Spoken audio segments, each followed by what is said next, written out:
Bueno. La vocera dice que es un por las dudas. ¿Qué es el tractorazo de mañana?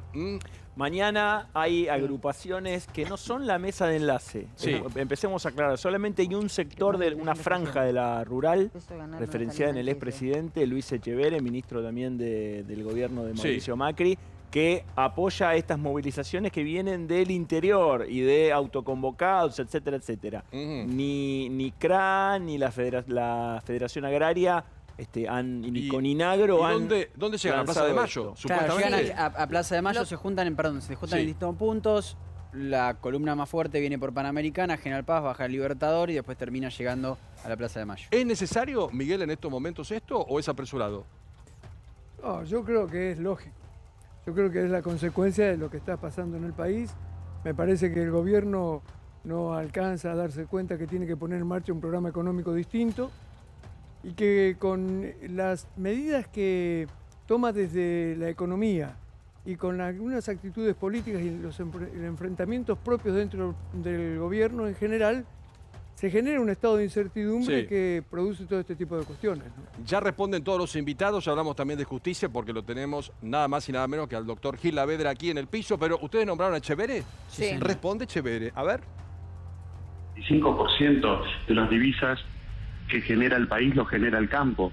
O sea, bueno, eso es parte de los motivos, de los muchos motivos que tiene el campo para marchar, para manifestarse, para hacer esta protesta y para decir basta a todos los atropellos y las trabas que hay para producir. Argentina hoy es uno de los países que tiene más presión impositiva, de la mano de la inflación, de la mano de los diferentes tipos de cambio. Nadie sabe si va a terminar como la 125, pero que se le está pareciendo mucho, se le está pareciendo muchísimo, porque hay un gran enojo, una gran bronca. ¿Omar se parece a la 125 o es otro momento, otra situación? No, nunca se puede traspolar las etapas, una etapa distinta. Yo escuchaba que decían que no estaban ahí los sectores como Sociedad Rural, la Mesa Enlace. Sin embargo, escuché a uno de estos señores que estaba marchando que estos autoconvocados son un grupo que se denomina Independencia. O sea, tiene que ver, como todo hecho de esto es político, eso no hay ninguna duda, ellos tienen su reclamo. De todas maneras, quiero suponer que es por la renta inesperada, pero todavía no saben qué se trata y imagino que la mayoría que está ahí no van a estar involucrados en la renta inesperada tampoco. Y la renta inesperada dicen que nació casi muerta, ¿no? Porque voy a ir al Congreso y me parece que... No, el Congreso no pasa. Es una idea, pero en el Congreso no pasa, ¿no? Sí, Queda por ahí. es un poco el reclamo principal, el tema de la renta inesperada. Cuando vos hablás con las personas que van a marchar mañana, con los referentes, te enumeran una serie de reclamos que tienen que ver con bajar la presión impositiva, con la falta de insumos, por ejemplo, el combustible, el gasoil. Digo, hay una lista de otros reclamos más allá de la renta inesperada. Bueno, una gran polémica alrededor de Aníbal Fernández, el ministro de Seguridad, dijo, no pasarán. Después por la tarde hubo alguna modificación, habló el señor D'Alessandro, polémica por lo que va a ser mañana el tractorazo de la ciudad de Buenos Aires. Aníbal. Yo no utilicé todas las palabras que pusieron en todo lugar, os utilicé solamente 3 que decían, ni lo sueñen. 3 solas.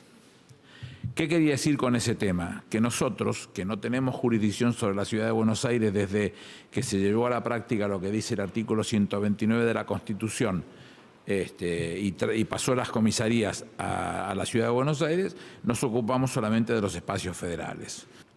Esta mañana nos comunicamos con D'Alessandro, todos saben que tengo una excelente relación con él.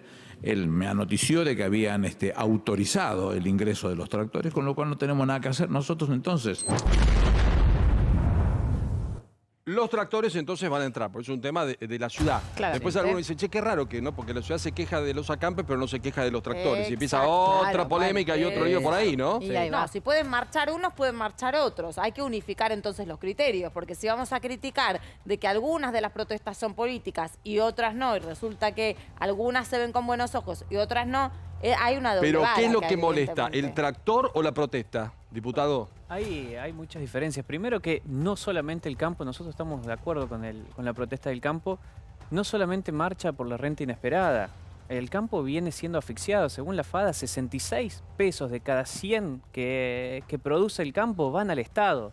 Entonces, lo que se están quejando es que lo están asfixiando con impuestos, no tienen combustible, una rueda de una maquinaria cuesta casi lo mismo que un auto porque está todo cerrado. Entonces las políticas del gobierno, estas de cerrarse, aislarse del mundo, llevan a que el campo por fin se mueva. Y no es lo mismo una marcha una vez, un sábado, que es un día laboral, pero no es un día de semana, a que todos los días, de lunes a viernes, tengamos los piqueteros todos los días cortando las calles en días laborales. O sea, hay una diferencia. Está bien, ese es el matiz, está bien eso.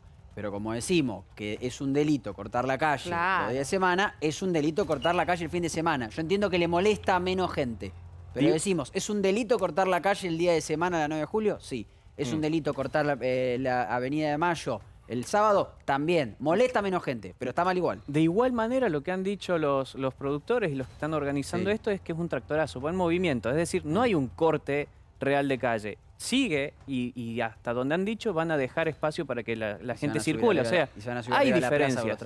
¿Dónde van? A Plaza de Mayo, ¿no? Plaza de Mayo. A Plaza de Mayo. Quiero aprovechar al doctor Gilavedra, tenemos también fotonoticias, porque la semana fue muy cargada con el tema del Consejo de la Magistratura. En pleno debate por el Consejo, el gobierno criticó a la Corte Suprema y pide ampliar el número, doctor. Y se habla mucho de justicia. Y el tema del Consejo de la Magistratura, por más que digamos el hambre y todos los problemas que tenemos, inflación, etcétera, etcétera, etcétera, es un tema a futuro importante, porque tiene que ver con la designación de los jueces, ¿no? Sí, tiene que ver con la selección de los candidatos a jueces. El Consejo de la Magistratura tiene a su cargo restringir la discrecionalidad política y seleccionar a los candidatos en base a la idoneidad. Y aparte controlar también el desempeño, porque es el que tiene facultades disciplinarias sobre los jueces y el que puede promover la remoción de los que se comportan mal. Exacto. ¿Y lo de la Corte cómo lo ve? ¿Es un tema que tiene que pasar por dónde? ¿Por el Congreso? ¿Se puede cambiar el número? ¿Lo aumentamos? ¿Lo bajamos? Algunos dicen que falta, por supuesto, faltan mujeres, ¿no? ¿En eso estamos de acuerdo? Sin lugar a dudas. A ver, no hay un número mágico respecto de cuál debe ser la integración de la Corte, porque esto tiene que tener una directa vinculación con las funciones que uno le asigne. La Corte ha tenido muchos números, ha tenido 5, ha tenido 7, ha tenido 9, después se pasó a 7 y en este momento ha quedado en 5, que es el número original. Lo que sí creo es que cualquier modificación de este tipo tiene que estar precedida de un consenso muy extendido, de un consenso muy amplio. ¿Para qué? Para que no se interprete que cualquier modificación del número responde a otros intereses facciosos. Claro. Que uno quiere aumentar el número para sacar algún tipo de, Ricardo, como ocurrió ventaja. hasta ahora, cuando pasó de 5 a 9, de 9 a 7, fue por ese motivo. Como ocurrió, claro, como ocurrió en la década del 90 con la Corte ampliada de Menem. Claro. Por lo tanto, me parece que en estos momentos no solamente es inoportuno, me parece fuera de hasta irreal que en el medio de todas estas preocupaciones esté en la agenda el número de miembros de la Corte. ¿Y qué opinión sino tiene también porque no hay ningún intento tampoco de acuerdo ni de consenso, ¿no? ¿Y qué opinión tiene de esta Corte? Porque veo que en la Argentina todo está en telo de juicio, ¿no? Y todo es grieta y lo que piensa uno no piensa el otro. ¿Qué piensa de las calidades de los integrantes de esta Corte, doctor? No, las calidades técnicas son inobjetables de los 4 jueces que están en este momento en funciones. Y me parece que han dado muestras también de independencia, porque esta Corte tampoco fue complaciente con el gobierno anterior. Hubo también muchos fallos que irritaron al gobierno anterior, bueno, como corresponde. Y me da la sensación de que este forcejeo que hay dentro de una facción de la coalición de gobierno con la Corte me parece medio absurdo, ¿no? ¿Es lo ¿Ricardo? mismo? Sí, ya te voy a dar. ¿Es lo mismo 5, 9? Siempre, por supuesto, que tenemos que tener el número impar, pero ¿se modifica mucho aumentando el número de integrantes? Con las funciones que hay ahora, como decía el doctor, en principio no. De hecho, cada causa duraría más, porque tenés que pasar por más fiscalías. Por más fiscalías, claro. Por fiscalías no, perdóname, por más secretarías y vocalías. Exactamente. Entonces demoraría mucho más todavía los trámites. Exacto, con lo lento que nos quejamos. Yo quería aprovechar que Ricardo tiene una vasta experiencia en la política y también, ¿no?, como abogado y constitucionalista.